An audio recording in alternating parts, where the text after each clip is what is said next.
اب یہ مطلب وہ نکال سکتے ہی نہیں، کیونکہ خاتم کا یہ ترجمہ کیا جس نے پہلے سب کو مار دیا، سب کا ختم کرنے والا. تو ختم ہوا یا جسمانی لحاظ سے یا فیض کے لحاظ سے، اور تیسرا ختم کیا ہوتا ہے؟ تو خود خاتم میں کھڑکی کھولی ہے. لفظ خاتم کو ایک مکمل مجسم دیوار کے طور پر تسلیم نہیں کیا جس کی حد سے پار کوئی نبی نہیں جا سکتا. اس میں کھڑکی کھول دی.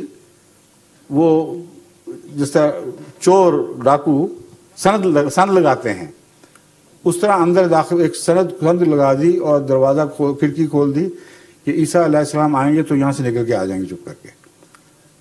ہم کہیں گے یہ تو پرانا نبی ہے، پہلا تو پرانا نبی تھا تو محمد رسول اللہ صلی اللہ علیہ وسلم خاتم کیسے ہو گئے پھر؟ اب جب ہم بات کہتے ہیں تو کہتے ہیں نہیں وہ پہلے پیدا ہوا تھا. تو قرآن کریم پھر یہ خاتم کی تعریف کر رہا ہے کہ ایسا نبی ہے جس کے ہوتے ہوئے پہلے تو جتنی دفعہ مرضی آ جائے جو پہلے پیدا ہوئے تھے کوئی فرق نہیں پڑتا. تو مطلب کیا تھا خاتم کا؟ پھر سوال یہ اٹھنا چاہیے، ہر معقول شخص کو یہ پوچھنا چاہیے کہ خاتم کا مقصد کیا ہے؟ کیا یہ مقصد ہے کہ نبوت کی ضرورت ہے اور پھر بھی خدا نے ختم کر دیا ہے، یا یہ مقصد ہے کہ نبوت کی ضرورت نہیں رہی؟ اگر یہ مقصد مانیں کہ خاتم النبیین حضرت محمد رسول اللہ صلی اللہ علیہ وآلہ وسلم کو بناتے ہوئے اللہ تعالیٰ یہ بات بھول گیا کہ نبی تو میں ختم کر رہا ہوں، ضرورت باقی ہے، اب میں کیا کروں؟ تو خاتم کا مضمون ایسا لغو اور بےمانی ہو جائے گا کہ دنیا کا کوئی ذی شعور انسان اس بات کو خدا کی طرف منسوب کر ہی نہیں سکتا. ضرورت تھی اور پھر رستے روک دیے. جب رستے روک دیے اور پوچھا گیا کہ اب کیا کریں، پھر ضرورت تو باقی ہے، فکر نہ کرو میں پرانا واپس لے آؤں گا. تو جب پرانا آ گیا تو ضرورت باقی رہی، اور نبوت کی ضرورت باقی رہنا آیت خاتم النبیین کی شان کے خلاف ہے. اگر اس لیے آپ خاتم ہوتے کہ ہمیشہ کے لیے نبوت کی ضرورتیں پوری کر دی تھیں تو یہ ایک کلمہ تعریف ہے.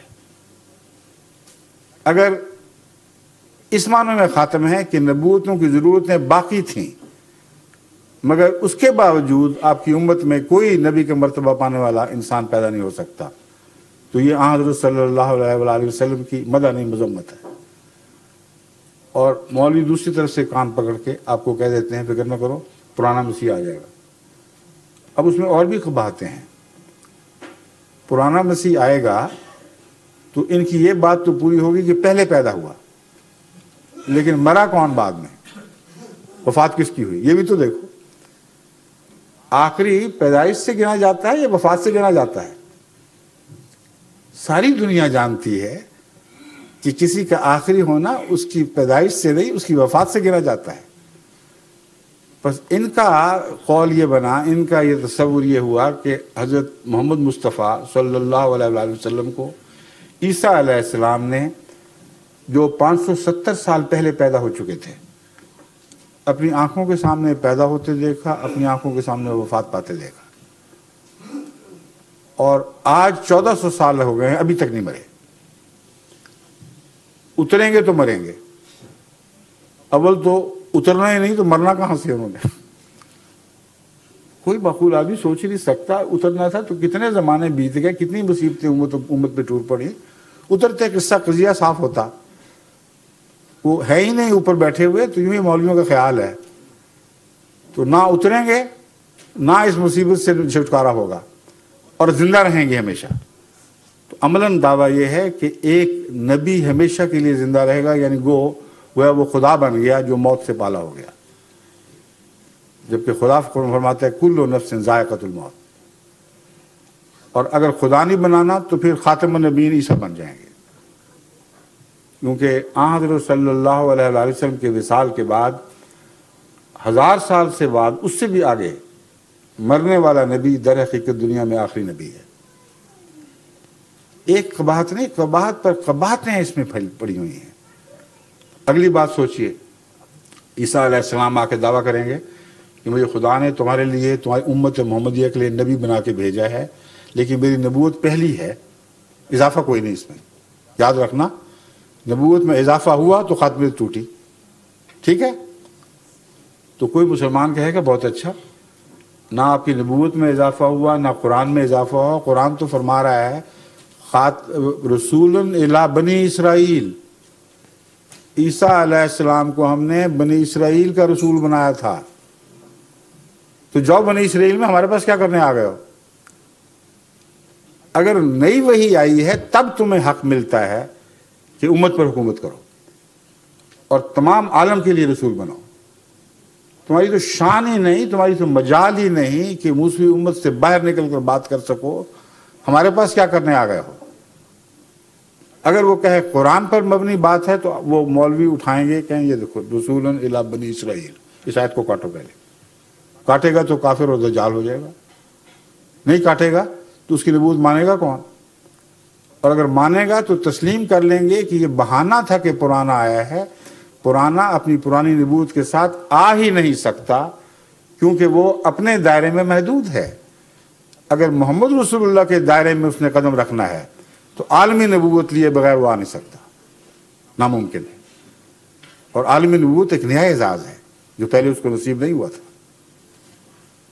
اگر کہتے ہیں ہوا تھا تو محمد رسول اللہ علیہ وسلم کا دعویٰ کہ میں ہی عالمی رسول ہوں وہ ختم ہو گیا. تو وہ ترجمہ خاتم النبیین کا جو تضادات سے بھرا پڑا ہے، اور جہاں آپ اس کی پیروی کرتے ہیں آخر لغویات تک آپ کو پہنچا دیتا ہے. اس کو ماننے پر آپ کے دل راضی ہیں صرف اس لیے کہ آپ نے سنا ہے اور سنتے چلے آئے ہیں. ہوش سے، اپنی عقل سے خدا نے آپ کو عقل دی ہے، علم دیا ہے. ان باتوں پر غور تو کر کے دیکھیں. تو عیسیٰ علیہ السلام سوائے اس کے کہ وہ نئی نبوت پا کے آئیں جو عالمی ہے، اس عالم میں دوبارہ امت محمدیہ کے معاملات میں دخل دینے کے مجاز ہی نہیں ہے. پھر کیا ہوگا؟ کیا قرآن کریم نے آیت خاتم النبیین کے مضمون پر روشنی ڈالنے والی کوئی ایسی آیت بھی رکھی ہے جس سے خاتمیت کے باطل ہوئے بغیر، لازماً اس کے باطل ہوئے بغیر، ایک ایسے نبی کی پیشگوئی ہو یا ایک سے زائد انبیاء کی بھی پیشگوئی ہو، ممکن ہو، جو محمد رسول اللہ کے تابع ہو؟ اور اگر محمد رسول اللہ کے تابع ہے تو خاتمیت کا وہ معنی پھر بڑی شان سے قائم ہو جائے گا، سب سے بالا، سب سے افضل. اس کا شاگرد تو آ سکتا ہے، اس کا استاد نہیں آ سکتا. کیا ان معنوں کی کوئی آیت قرآن کریم میں موجود ہے؟ اگر ہے تو علماء آپ کو کیوں نہیں بتاتے؟ ان سے پوچھیں. سورہ نساء میں وہ آیت ہے. اللہ تعالیٰ فرماتا ہے وَمَن يُطِعِ اللَّهَ وَالرَّسُولَ فَأُولَٰئِكَ مَعَ الَّذِينَ أَنْعَمَ اللَّهُ عَلَيْهِمْ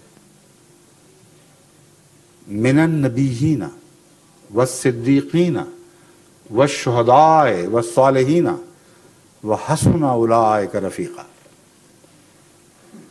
مَن يُطِعِ اللَّهَ، جو کوئی بھی اللہ کی اطاعت کرے گا، والرسول، اور اس رسول کی، الرسول ہر دوسرے رسول کو نکال دیا اس میں سے.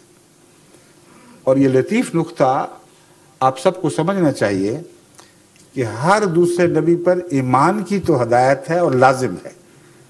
محمد رسول اللہ کی اطاعت کے بعد کسی اور نبی کی اطاعت لازم نہیں رہی، کیونکہ آپ کی اطاعت میں سب اطاعتیں آ گئی. جو قابل اطاعت باتیں تھیں وہ سب قرآن نے رکھ لی.